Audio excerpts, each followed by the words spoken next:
The chip war between Samsung and TSMC just got personal, and the Galaxy S26 caught right in the middle. We already know the Galaxy S26 Ultra is shaping up to be one of the most powerful phones Samsung's ever made, but the real twist? It might be running on a Samsung-made version of Qualcomm's Snapdragon 8 Elite Gen 2.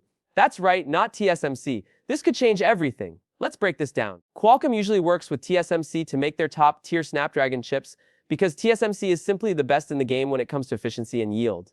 But now, according to multiple trusted leakers like Digital Chat Station and Revegnis, Samsung is taking a shot at manufacturing the upcoming chip themselves using their 4nm process. And if you've been following the chip world, you know this is risky. Samsung's past chips were known for overheating, battery drain, and inconsistent performance. But this time it might be different. Apparently, Samsung has been working quietly behind the scenes, improving its 4nm process to close the gap with TSMC. If they pull this off, it could mean cheaper chips for Samsung, and possibly lower prices or higher margins on the Galaxy S26 series. But here's the twist: it might not be all good news. There's a strong chance we'll get a split again.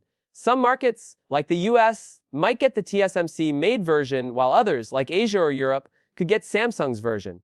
And that could mean differences in battery life, heat, and even gaming performance depending on where you live.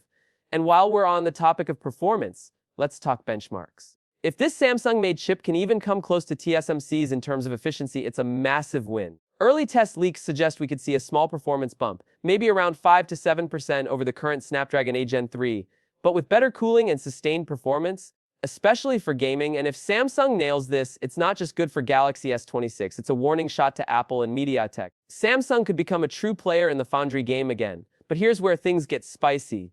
Qualcomm isn't just sitting around. There's talk of a mid-cycle refresh, a boosted Snapdragon 8 Gen 3 fuzz, or even an early 8 Gen 4 release. If that happens and Samsung's version falls short, the Galaxy S26 might look a little underwhelming next to newer competitors like the Xiaomi 15 Ultra or OnePlus 30T Pro. Oh, and here's something no one's really talking about: the AI side of this chip. Samsung is betting big on on-device AI. With the Galaxy S26, the NPU inside this new chip could be one of the most powerful ever put into a Galaxy phone. We're talking about real-time translation without internet, AI photo editing, smarter battery management, and even on-device video generation. And that brings us to the next layer of this story. One UI 8. Samsung's software team is cooking up something wild. One UI 8, which is launching alongside the S26, is said to fully unlock the AI power of this new chip. Expect Galaxy I to go beyond what we saw with the S24 series. Rumors point to a redesigned smart assistant that can summarize entire web pages, rewrite your emails in any tone, and even help you plan trips based on your messages and photos. And with the new chip doing all the work locally, it's fast and private. All of this means the Galaxy S26 isn't just about hardware anymore. It's about how smart your phone can actually be, and whether Samsung can finally deliver an AI experience that doesn't just follow Apple and Google but leads. So, the real question isn't just, will the Galaxy S26 be powerful? It's, can Samsung finally break free from TSMC, dominate with its own chip, and turn the S26 into a true AI beast? Because if they can, then 2025 might just be the year Samsung takes back the crown. But the chip battle is just the start. Let's talk cameras, because while the chip wars rage on behind the scenes, what really grabs attention on launch day is the camera bump. And Samsung knows it. The Galaxy S26 Ultra is expected to bring some of the most significant camera changes we've seen in years. And it's not just about megapixels, it's about what those pixels can actually do. First, the main sensor. Multiple leaks hint at a new 200MP ISO HP7 sensor with better low light performance and sharper edge detection, is possibly with a wider aperture to improve depth and clarity. And yes, we might finally see a jump in dynamic range that rivals the iPhone's cinematic tone mapping. But it gets crazier. Samsung might be ditching the dual 10MP telephoto setup that's been hanging around for years. Instead, rumors suggest a new variable zoom periscope lens capable of smoothly transitioning between 4x and 7x optical zoom with AI handling in between ranges. That's a huge leap in versatility. Imagine being able to zoom from 3x to 10x without that harsh jump in clarity or image stabilization. It'll be like having a DSLR lens that adapts to the scene. And don't sleep on ultra-wide. Samsung's been using a 12MP ultra-wide sensor since S20 Ultra, but with the S26 Ultra, we might finally get a new 50MP ultra-wide sensor with macro capabilities. This could drastically change how landscape group shots and creative close-ups turn out. Plus, paired with the AI scene optimizer and new on-device photo editing, you'll basically have a pro-level camera suit in your pocket. Now, battery life, one of the biggest pain points in Ultra flagships. Samsung is reportedly sticking with the 5000 mAh battery on the Ultra, but it's not just about size, it's about how smart the battery is. The new chip's efficiency and the optimization in One UI 8 could lead to better screen on times, especially with AI managing background tasks. Early insiders say we might see an extra hour or more of screen time in real-world use compared to the S25 Ultra. And fast charging, we're still stuck at 45W wired and 50W wireless, but Samsung may improve charge curves to reduce heat and charge times. Display-wise, the S26 Ultra is expected to use Samsung's new COE's color on encapsulation OLED tech, making it thinner and brighter with better visibility in sunlight. Expect a peak brightness close to 3000 nits and LTPO tech for adaptive refresh from 1/8 to 2/28. But here's the subtle genius: thinner bezels and a more squared edge. Samsung's making this phone feel more immersive and modern without radically changing the size. Let's not forget software longevity. Samsung's promise of 7 years of updates puts it in direct competition with Google and Apple.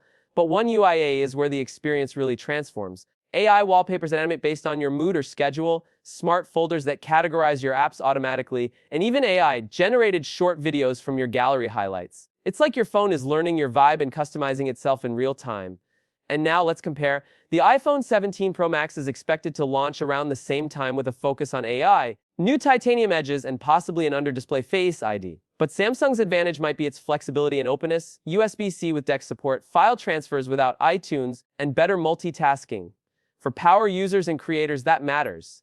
Here's where it all comes together. Samsung isn't just releasing a phone, they're launching a message that they can make their own chip, compete with Apple's ecosystem, and lead in mobile AI. So when the Galaxy S26 series hits the shelves, it won't just be about specs. It'll be about whether Samsung has truly entered a new era. Because this phone might not just challenge the iPhone, it might change the game entirely. But beyond the specs and silicon battles, let's talk about experience, what it's like to live with this device daily. Imagine waking up and the Galaxy S26 always on display has already summarized your calendar, weather, and priority emails using Galaxy AI. You swipe into a smart home dashboard that's preloaded with your morning routine.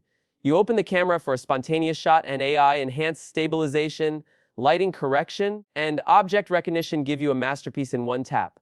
Then you hop on a video call, and the on-device AI subtly blurs your background, adjusts your lighting, and even transcribes key moments in real time.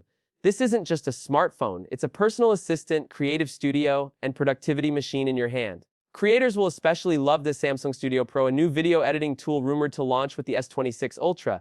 It'll allow for AI-assisted multicam editing, color grading, background noise removal, and even auto-generated highlight reels. For mobile filmmakers, this turns the S26 Ultra into a legit production powerhouse. And here's a detail that could win over millions: Galaxy AI's Live Translate 2.0. This next-gen tool doesn't just translate speech, but also messages, signs, and even printed menus in real time using the camera, without internet. For travelers, it's like having a digital guide in your pocket. All of this, powered by Samsung's in-house silicon gamble. If it pays off, Samsung won't just be a top phone maker. They'll be redefining what a smartphone can actually do. So what should you take away from all of this? That the Galaxy S26 isn't just a spec bump flagship, it's a declaration of intent. From chips and cameras to AI and design, Samsung is throwing everything at this phone. And whether you're a casual user, a gamer, a creative, or a business pro, the S26 Ultra might just be the all-in-one device you've been waiting for. 2025 is shaping up to be the most competitive year in smartphone history. And at the center of it all, the Galaxy S26 isn't just competing, it's leading.